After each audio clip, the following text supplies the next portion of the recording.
चले भाई नमस्कार दोस्तों। सबसे पहले तो आपका बहुत बहुत स्वागत है हमारे टीचिंग प्लेटफॉर्म शिक्षा सिटी पे।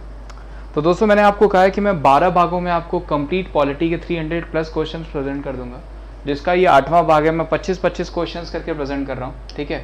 और जिसका ये 8वां भाग मैं आपको प्रेजेंट करने जा रहा हूँ। इससे पहले भी मैंने बहुत सारे पार्ट्स ऑलरेडी प्रेजेंट कर रखे हैं, आप प्रीवियस वीडियोज़ करके देख लीजिएगा या प्लेलिस्ट में जा करके देख लीजिएगा, ठीक है। चलिए आज का हम पहला क्वेश्चन ले लेते हैं। पहला क्वेश्चन दोस्तों कि निम्नलिखित में से किस राज्य में विधान परिषद का गठन नहीं किया गया? उड़ीसा, बिहार, कर्नाटक या उत्तर प्रदेश, ठीक है। तो इसके लिए देखिए बहुत बढ़िया से ट्रिक बनी थी। एक सेकंड, सॉरी। चलिए इस क्वेश्चन के आंसर मैं बता देता हूँ। इसके लिए एक बढ़िया से ट्रिक बनी थी, टीबी जुकाम, ठीक है। अब जुकाम में से जे तो हट गया, क्योंकि जे में से जो जम्मू कश्मीर था उसको अब जो है यूनियन टेरिटरी बना दिया गया और विधान परिषद वहां से हटा दिया गया, ठीक है। तो इसमें टीबी जुकाम में देखिए कहीं पे ओ नहीं आ रहा है, ठीक है। तो वो क्या हो जाएगा? वो हो जाएगा आपका उड़ीसा। उड़ीसा में प्रस्तावित किया गया लेकिन अभी विधान परिषद नहीं लाया गया। और मैंने बताया था कि विधान परिषद किसी भी राज्य में उसी आर्टिकल में लाया जा सकता है जिसमें हटाया जा सकता है, और वो क्या है? 169, ठीक है। आगे बढ़ते हैं। रेलवे भारत के संविधान की कौन सी लिस्ट में आता है? तो क्वेश्चन देख करके ही आप सही कर लेंगे। समवर्ती सूची, केंद्रीय सूची, राज्य सूची या विशेष सूची, स्पेशल लिस्ट, किस में आता है भाई? तो वो आता है आपका सेंट्रल लिस्ट में। रेलवे जो है भारत के कौन से लिस्ट में आता है? तो वो किस में आ जाएगा? केंद्रीय सूची में। बहुत ईजी क्वेश्चन था ये। राज्य वित्त आयोग है क्या है? State finance commission is a legal institution है, नॉन स्टेचुरी बॉडी है, स्टैच्यूटरी बॉडी है, नन ऑफ दीज। तो क्या है दोस्तों? आपको क्या है? एक संवैधानिक संस्था है। वित्त आयोग जो है आपका क्या है? एक संवैधानिक संस्था है। आप ऐसे भी कर सकते हैं, फाइनेंस कमीशन को जो है आप देखेंगे, ध्यान रखेंगे तो उसको जो है कि 280वें आर्टिकल में रखा गया है। किस में रखा गया है? 280वें आर्टिकल में रखा गया, जो कि आपको पूछा जा सकता है। 1951 में स्टैब्लिश हुआ था, ठीक है। और करंट में हमारे 15वें वित्त आयोग का अगर पूछा जाएगा अध्यक्ष कौन हो जाएंगे? वो जाएंगे एन.के. सिंह। आगे बढ़ते हैं। राज्य विधानसभा में धन विधेयक किसकी पूर्व अनुमति से प्रस्तुत किया जा सकता है? अब देखिए जो धन विधेयक होता है वो क्या होता है? लोकसभा में। अगर सेंट्रल में पूछा जाएगा, अगर राज्य में पूछा जाएगा, विधानसभा में अप्रूवल कौन देता है भाई? तो वो कौन दे देंगे? राज्यपाल देते हैं। ध्यान रखिएगा कौन देंगे? तो वो राज्यपाल देंगे। आगे बढ़ते हैं। संविधान में किस पर महाभियोग चलाने के लिए किसी तरीके का प्रावधान नहीं, यानी किस पे जो है इम्पीचमेंट नहीं लाया जा सकता? ये भी बहुत अच्छा क्वेश्चन है। तो इसमें मैंने बताया कि एक ऐसी पोस्ट है जिसमें इम्पीचमेंट नहीं लाया जा सकता, वो कौन हो जाएगा? वो हो जाएगा गवर्नर। गवर्नर पे जो है इम्पीचमेंट नहीं लाया जा सकता है। आगे बढ़ते हैं।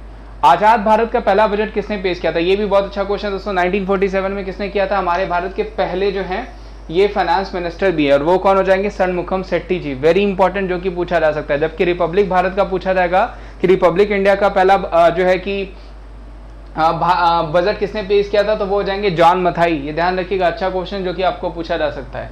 आगे बढ़ते हैं।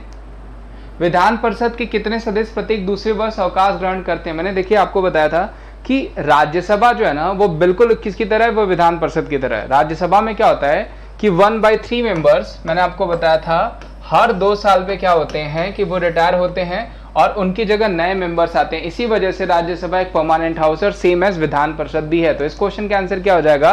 1/3। आगे बढ़ते हैं। निम्नलिखित में से कौन सा एक प्रस्ताव भारत में मंत्रिपरिषद रखी जा सकती है? मंत्रिपरिषद द्वारा रखा जा सकता है, मिनिस्ट्री ऑफ काउंसिल के द्वारा रखा जा सकता है, ठीक है। Non confidence motion, disrespect proposal, adjournment motion या फिर मोशन ऑफ ट्रस्ट, यानी आपका जो है वो क्या हो जाएगा? वो हो जाएगा विश्वास प्रस्ताव। ध्यान रखिएगा, विश्वास प्रस्ताव जो है, कॉन्फिडेंस मोशन जो है वो कौन रख सकता है? तो वो मंत्रिपरिषद रख सकते हैं, प्रधानमंत्री और मुख्यमंत्री रख सकते हैं। अभी तक पद पे रहते हुए कितने प्रधानमंत्रियों की मृत्यु हो गई है? तो कौन कौन हो जाएंगे? लाल बहादुर शास्त्री, जवाहरलाल नेहरू और इंदिरा गांधी। तो कौन कौन कितने हो जाएंगे टोटल? तो वो हो जाएंगे टोटल 3। आगे बढ़ते हैं। मंत्रिपरिषद में शामिल नहीं है, कौन शामिल नहीं भाई? कैबिनेट मंत्री, राज्य मंत्री, उप मंत्री या फिर कैबिनेट सचिव। तो देखिए बाकी तीनों तो हैं, लेकिन कैबिनेट सेक्रेटरी जो होता है वो मिनिस्ट्री ऑफ काउंसिल में शामिल नहीं होता है। ये भी इजी क्वेश्चन था। ये सब मैं आपको क्रैश कोर्स के भी थ्रू पढ़ा दूंगा, ठीक है। ये सब क्रैश कोर्स के थ्रू हो जाएंगे आपके, सिर्फ आपको रेगुलर रहना है। अगला क्वेश्चन दोस्तों, संविधान सभा में किस राज्य के पृथक होने से प्रतिबंधित किया गया? संविधान के 35वें संविधान संशोधन अधिनियम में, संविधान के 29वें संशोधन अधिनियम में, संविधान के 22वें संशोधन अधिनियम में या 16वें संशोधन अधिनियम में? तो जो सही आंसर हो जाएगा वो हो जाएगा आपका 1960 द्वारा आपका 16वें संशोधन अधिनियम में। आगे बढ़ते हैं। भारत के संविधान के 44वें संविधान संशोधन जो कि आपका 1978, वेरी इंपॉर्टेंट, मैंने बताया भी है, ठीक है, में मौलिक अधिकारों की श्रेणी से हटा करके उसको जो है कि लीगल राइट किया गया। किसको गया? तो वो किसको किया गया? तो वो हो जाएगा आपका संपत्ति को जो है कि फंडामेंटल राइट से हटा करके इसको लीगल राइट किया गया, ठीक है। ये भी बड़ा क्वेश्चन जो कि आपको पूछा जाता है। किस संविधान संशोधन के द्वारा मंत्रिपरिषद का आकार सीमित किया गया था? ये भी बहुत बढ़िया, मैंने आपको बताया कि पहले वाले में हमारे कैबिनेट मिनिस्टर में 36 बनाए गए थे, उसके बाद उसको सीमित करके 15% कर दिया गया और वो हुआ है आपका 91वें संविधान संशोधन में। ये भी मैंने आपको बताया, बहुत अच्छा क्वेश्चन है। 61वें संविधान संशोधन में वोटिंग एज जो है वो 18 कर दी गई 21 से, ये भी ध्यान रखिएगा, जो कि आपको पूछा जा सकता है। आगे बढ़ते हैं। नियंत्रक एवं महालेखा परीक्षक की नियुक्ति राष्ट्रपति के द्वारा की जाती है, उसे अपने पद से उसे हटाया जा सकता है किसके द्वारा? तो जाहिर सी बात है, जो करेंगे वही हटाएंगे, वो कौन हो जाएंगे? राष्ट्रपति। करंट में हमारे कैग कौन हो जाएंगे? तो वो हो जाएंगे जीसी मुर्मू, यानी जो है कंट्रोलर ऑफ जो है कि controller of conductor and auditor general of India. ठीक है, ये ध्यान रखिएगा, महालेखा परीक्षक, और वो कौन हो जाएंगे? वो हो जाएंगे जीसी मुर्मू। ये ध्यान रखिएगा, वेरी इंपॉर्टेंट क्वेश्चन जो कि आपको पूछा जा सकता है।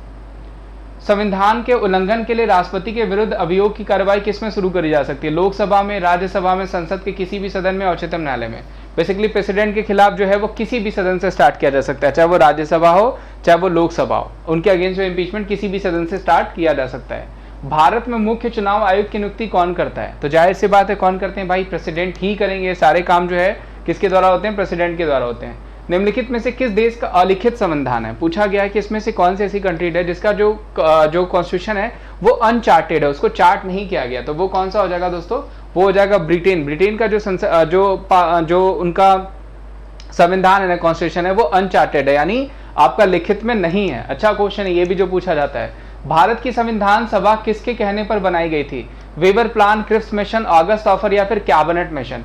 On whose direction was the constituent assembly of India formed? बहुत अच्छा क्वेश्चन है, किसके द्वारा बनाया गया भाई? तो जाहिर सी बात है किसके द्वारा भाई? तो वो हो जाएगा कैबिनेट मिशन, वेरी इंपॉर्टेंट, जो कि आपको पूछा जा सकता है 1946। अगला क्वेश्चन ले लेते हैं। संविधान बनाते समय निम्नलिखित में से कौन सा आदर्श प्रस्तावना में शामिल नहीं किया गया था? ये भी बढ़िया क्वेश्चन है। इंडिपेंडेंस, इक्वलिटी, सोशलिस्ट या जस्टिस? तो जो सही आंसर हो जाएगा वो क्या हो जाएगा आपका? वो हो जाएगा आपका जो है समाजवाद, जो कि आपको पूछा जा सकता है, शामिल नहीं किया गया था। चलिए, बढ़िया क्वेश्चन है। जब किसको मेंशन क्या किया गया है आपका? प्रेमबल फ्रेमिंग द कॉन्स्टिट्यूशन, बिल्कुल सही है। चले, संघ क्षेत्र में निम्नलिखित में से क्या शामिल नहीं है? तो देखिए, अब ये पहले जब क्वेश्चन पूछा गया था तब ये शामिल नहीं था, लेकिन अब शामिल कर दिया गया, तो यहाँ पे हम किसी और को कर देंगे। पहले जम्मू कश्मीर शामिल नहीं था, लेकिन अब इसको यूनियन टेरिटरी बना दिया गया। और उसके अलावा दोस्तों बताया कि आपको मैं अकेडमी पे भी मेरी क्लासेस चलती हैं, जहाँ पे मेरी फ्री क्लासेस और पेड क्लासेस दोनों चलती हैं। उनके बारे में मैं बता देता हूँ आपको कि कैसे आप फ्री और पेड क्लासेस ज्वाइन कर सकते हैं, कैसे आप टेस्ट सीरीज ज्वाइन कर सकते हैं, जो ऑल इंडिया टेस्ट सीरीज चल रही है, जिसमें आप फ्री में 1 करोड़ तक के स्कॉलरशिप पूल को क्रैक कर सकते हैं। देखिए, टॉप एजुकेटर्स की तरफ से आपको top batches, top individual courses कराए जा रहे हैं, जिसमें 30+ बैचेस जो है वो एवरी वीक लॉन्च होते हैं, हर वेडनेसडे को लॉन्च होते हैं। 300 क्लासेस पर डे चलती हैं। 70+ एजुकेटर्स हैं जो इनका फायदा उठा रहे हैं, सारे जो लर्नर्स फायदा उठा रहे हैं। ठीक है, और सबके PDF, सबके जो है कि mock test series, doubt link session, सारी चीजें आपको फ्री हो जाती है जैसे ही आप सब्सक्रिप्शन लेते हैं। ठीक है, वो भी कैसे लेते हैं, कैसे फ्री टेस्ट दे सकते हैं, कैसे आप फ्री क्लासेस देख सकते हैं, वो सब मैं बताऊंगा। 40,000 रिकॉर्डेड कंटेंट्स है, 20,000 प्रैक्टिस क्वेश्चन है, 90% ट्रस्टेड जो है ओवर लर्नर्स है वहाँ पे। ठीक है, उसके अलावा टीम फोनिक्स, ब्रह्मास्त्रा बैच, संकल्प बैच, 1000+ सिलेक्शन, सफलता बैच, स्ट्रॉन्ग लाइनअप है बैच कोर्सेज की जो आप लोगों के लिए चलाई जा रही है। प्लस अगर अभी आप सब्सक्रिप्शन लेते हैं तो 2500 रुपए तक के जो है कि आपको सब्सक्रिप्शन बिल्कुल फ्री मिल जाएगा। और इंडिया बिगेस्ट स्कॉलरशिप टेस्ट भी चल रहा है, जिसके तहत आप 1 करोड़ तक के पूल जीत सकते हैं, और यानी सब्सक्रिप्शन बहुत सारा जीत सकते हैं और फ्री में सब्सक्रिप्शन पा सकते हैं। उसके लिए करना क्या होता है आपको कि अनअकैडमी का एप्लीकेशन इंस्टॉल करना होता है, और वहां पे आपको अनलॉक कोड मांगेगा, तो विमरेश@14 कोड यूज करना होता है। ठीक है, और सब्सक्रिप्शन लेने के लिए भी यही कोड यूज करना होता है, चाहे 24 मंथ का लें, 12 मंथ का लें, 6 मंथ का लें, 3 मंथ का लें या 1 मंथ का लें। ठीक है, आप इसको यूज करके आप सब्सक्रिप्शन ले ही सकते हैं और ऑल सेट हो जाते हैं एग्जाम को क्रैक करने के लिए। ठीक है, तो आप जल्दी से अनअकैडमी का जो है कि एप्लीकेशन इंस्टॉल कर लीजिए, ताकि आप फ्री क्लासेस, पेड क्लासेस और कॉम्बैट दोनों ही दे सकें। चलिए आगे बढ़ते हैं, हम आगे के क्वेश्चन देख लेते हैं। अगला क्वेश्चन दोस्तों हमारे, ये ध्यान रखिएगा, इसको आप जम्मू कश्मीर हटा दीजिएगा क्योंकि ये भी यूनियन टेरिटरी में आ गया है। 1956 में राज्यों का पुनर्गठन करने से 7 राज्य और 6 संघ राज्य क्षेत्र बने, 17 राज्य और 9 राज्य संघ क्षेत्र बने, 14 राज्य और 6 राज्य संघ बने, 5 राज्य और 9 संघ राज्य बने। तो अभी देखिए क्वेश्चन स्टार्टिंग भी में भी मैंने कराया था, तो जो सही आंसर हो जाएगा वो क्या हो जाएगा? वो हो जाएगा ऑप्शन सी, यानी जो है आपका 14 राज्य और 6 राज्य संघ बने। भाषा के आधार पर गठित भी आपको 1956 में ही किया गया। अगला क्वेश्चन दोस्तों, भारतीय संविधान के मूलभूत अधिकार किस संविधान से लिए गए? यानी फंडामेंटल राइट्स पूछा गया। अभी जस्ट मैंने बताया था कि फंडामेंटल राइट्स हमने कहां से लिया है? तो वो लिया है हमने यूएसए से। कहाँ से लिया है भाई? तो वो हमने लिया है जो है कि यूएसए से। जबकि यूके से हमने क्या लिया है? तो मैंने बताया ministry of council, law making procedure और पार्लियामेंट्री सिस्टम। अगर पूछा जाएगा रशिया से हमने क्या लिया है? Fundamental duties. ये सब मैंने आपको बता रखा है। चलिए, संविधान की किस धारा के अंतर्गत कोई भी व्यक्ति मूलभूत अधिकारों के हनन का मामला सीधे उच्चतम न्यायालय में उठा सकता है? तो बहुत अच्छा क्वेश्चन, और मैंने बताया था आपको, आपने सुना होगा कि इसको हार्ट भी कहा गया था डॉक्टर भीमराव अम्बेडकर की तरफ से। और इसको आर्टिकल 32 में आपका क्या आ जाता है? वो आ जाती है कॉन्स्टिट्यूशनल रेमेडीज, ठीक है, जिसको हम न्यायिक उपचार, संवैधानिक उपचार कहते हैं। ये भी बहुत अच्छा क्वेश्चन है। अगला क्वेश्चन ले लेते हैं दोस्तों, एक रीट किसके द्वारा जारी की जा सकती है? Very important question. अभी मैंने आपको हार्वर्ड कॉप्स बताया था, तब भी ये क्वेश्चन बताया था कि a writ is issued by high court, sub court, district court या फिर एडमिनिस्ट्रेटिव कोर्ट। तो जो सही आंसर हो जाएगा दोस्तों वो क्या हो जाएगा? वो हो जाएगा हाई कोर्ट के द्वारा, ठीक है। और उम्मीद करता हूं दोस्तों आज का भी सेशन आपको काफी अच्छा लगा होगा, और मैं फिर से यही कहूंगा अगर सेशन अच्छा लगा तो इसे ज्यादा से ज्यादा लाइक करें। चैनल पे नए हैं तो चैनल को जरूर सब्सक्राइब कर लें भाई, ठीक है। और उसके अलावा रेगुलर रहें, चैनल पे बहुत सारी वीडियोस अपलोड होती हैं, इनका फायदा उठाएं। और अभी तक अनअकैडमी का अगर एप्लीकेशन इंस्टॉल नहीं किया तो एप्लीकेशन भी इंस्टॉल कर लें। आज के लिए बस इतना ही। Thank you so much, bye bye, take care. कल मैं मिलूंगा आपको करंट अफेयर्स के साथ सुबह में। Thank you so much, bye bye, take care, ध्यान रखिए अपना।